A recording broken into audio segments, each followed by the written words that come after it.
जो भी हो, लेकिन इन दिनों कुछ घूमने की इच्छा ज्यादा ही हो रही है। भाई सत्या, मुझे तो लग रहा है कि तुम्हारा घूमने का मन कर रहा है, सच में। बाबूजी, ये चिट्ठी कल तो आपके लिए आई थी। अच्छा। अरे भाई, जरा देखना किसने भेजा है। मुझे किसी कमलेश के नाम की चिट्ठी है। ये क्या? वो तो मेरा बहुत अच्छा दोस्त है। क्या लिखा है? वो कुछ दिन तुम्हें अपने घर बुलाकर तुम्हें अतिथि बनाना चाहता है, उसी के लिए ये आमंत्रण भेजा है। ये तो बहुत अच्छी बात है। अरे, इसी बहाने मेरा घूमना भी हो जाएगा।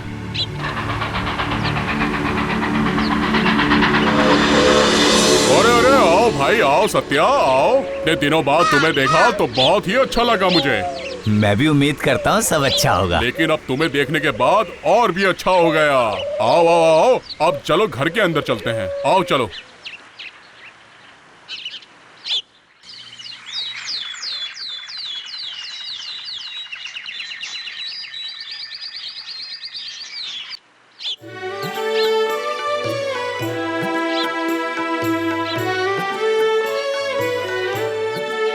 अरे वाह, तुम्हारा गांव तो बहुत ही सुंदर है। मेरा मन तो गदगद हो गया। हाँ, ठीक ही कहा। मेरे गांव का वातावरण बहुत ही अच्छा है, इसलिए तो तुम्हें बुलाने के लिए चिट्ठी भेजी मैंने। ये नदी के पार कौन रो रहा है? चलो उस तरफ देख के आते हैं क्या हुआ है। नहीं नहीं, उस तरफ मत जाना। अरे नहीं नहीं नहीं नहीं, वो पुराने घर अब खंडर बन चुके हैं। उनके अंदर जाना अब बहुत ही बड़ा अपशकुन है, और अब तुम वहाँ जाने की कोशिश ही मत करना, समझे? चलो चलो, अब चलो।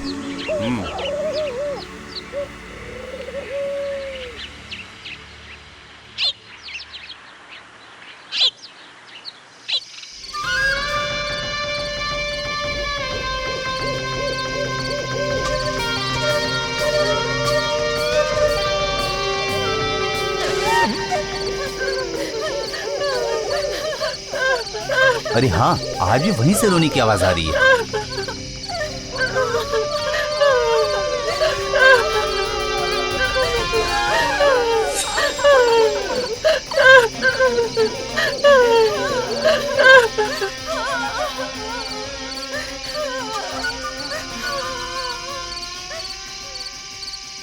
कौन है आप लोग? रो क्यों रहे हैं? मेरा नाम सदानंद है। मेरे भाई ने संपत्ति के लिए हमें यहाँ बंदी बना के रखा हुआ है। अरे ये क्या? लेकिन क्यों? मेरे पिताजी रामानंद ने वसीयत बनाई है, और उनके विल के मुताबिक मेरी ये सारी संपत्ति मेरी बेटी मलिका की है, और उससे जो भी शादी करेगा तो ये वसीयत उनके नाम पे हो जाएगी।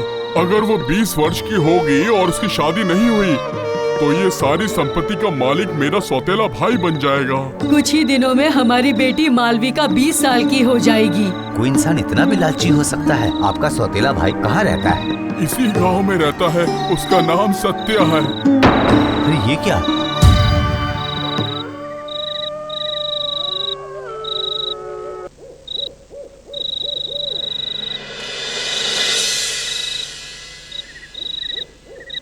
ये सब बात क्या सच है? मैंने तुम्हें वहाँ पर जाने के लिए मना किया था ना भाई। मुझे लगता है तुम्हारी बुद्धि भ्रष्ट हो गई है। कोई अपने ही भाई के साथ कोई ऐसा व्यवहार करता है क्या? कौन बोला सदानंद मेरा भाई है? हम कुल 7 भाई हैं, तो हमारे पिताजी की वसीयत उसकी बेटी को क्यों मिलेगी? तुमने खुद ही कहा कि सदानंद तुम्हारा भाई है। लेकिन इसका क्या प्रमाण है? बोलो। प्रमाण ये है कि तुम अन्याय कर रहे हो। तुम मेरे दोस्त हो, इसलिए मैं तुम्हें समझा रहा हूँ कि तुम लालच में मत पड़ो।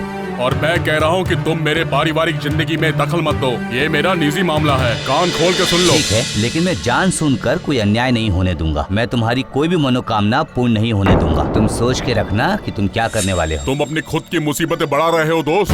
मेरे ही दोस्त होके तुम मुझको ही डरा रहे हो। मैं किसी अन्याय का समर्थन नहीं कर सकता।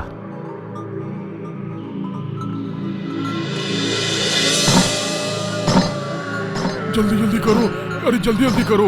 अगर वो पहरेदार आ गए तो हमारी खैर नहीं। जल्दी जल्दी करो। आप लोग बिल्कुल भी मत डरिए, मैंने देखा है वो लोग यहाँ नहीं है।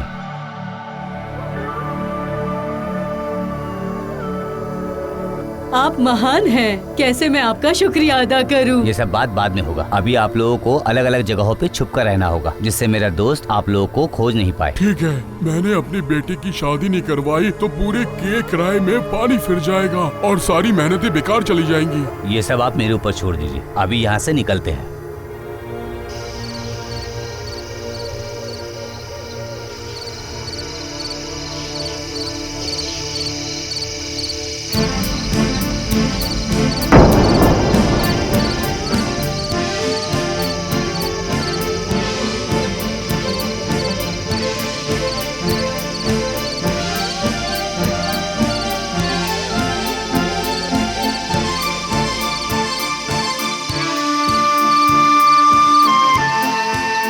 समझ गया हो कि ये तुम्हारा ही काम है। तुमने उन तीनों को कहाँ छुपा के रखा है? अगर यही बात मैं बोलूँगा ना तो तुम अच्छे से समझ जाओगे। मैं सिर्फ इतना बता सकता हूँ कि वो लोग एक जगह पे नहीं है। उनकी मुझे कोई फिक्र नहीं है। मलिका को ढूंढ के मैं उसकी हत्या कर दूंगा और फिर सारी संपत्ति मेरे नाम हो जाएगी और तुम लोग कुछ भी नहीं कर पाओगे। ही मेरे दोस्त, कितनी नीच भावना है तुम्हारी। इस समय मैंने ना पूरब, पश्चिम और दक्षिण में इन तीनों ही दिशा में छुपा के रखा है।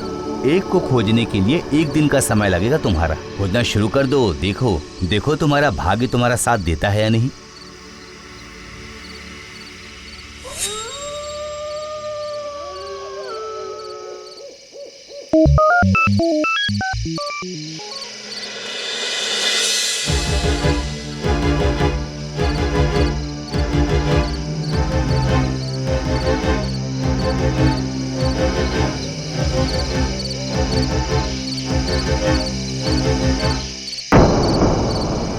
अभी बोल सदानंद, अभी बोल, तुमने अपनी बेटी को कहाँ छुपा के रखा है? आप क्या बोल रहे हैं? मुझे कुछ समझ में नहीं आ रहा है। मुझे कुछ नहीं पता। हमें भी नहीं पता वो कहाँ है। आज वो पूरी 20 साल की हो जाएगी। आज तुम्हारे उम्मीद का आखिरी दिन है। तुम लोगों को खुद नहीं पता कि तुम्हारी बेटी कहाँ है, तो तुम दोनों उसकी शादी कैसे करवाओगे?